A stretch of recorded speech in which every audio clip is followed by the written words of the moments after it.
কোরবানি সামাজিকতায় রূপ নিয়েছে অনেকের ক্ষেত্রে।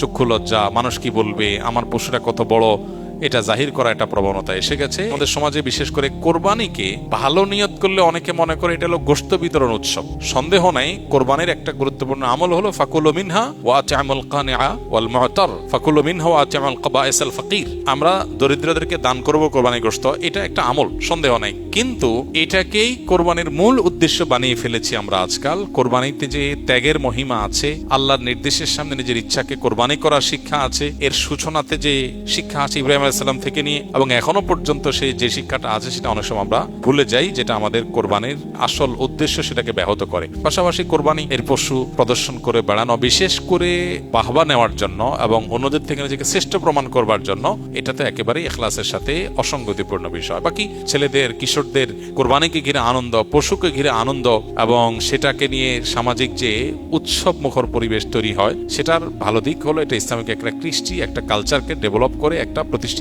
করে সমাজে। এটার ব্যাপক প্রতিষ্ঠিতি এবং প্রচার, এটা ভালো দিক আছে এবং সেটা অবশ্যই গ্রহণযোগ্য হতে পারে একটা লেভেল পর্যন্ত। কিন্তু এটা যদি রিয়া বা লৌকিকতা পর্যন্ত, বিশেষ করে প্রদর্শন ইচ্ছার দিকে চলে যায়, তাহলে সেটা অবশ্যই অনুচিত কাজ হবে এবং সেখান থেকে আমাদেরকে ফিরে আসতে হবে।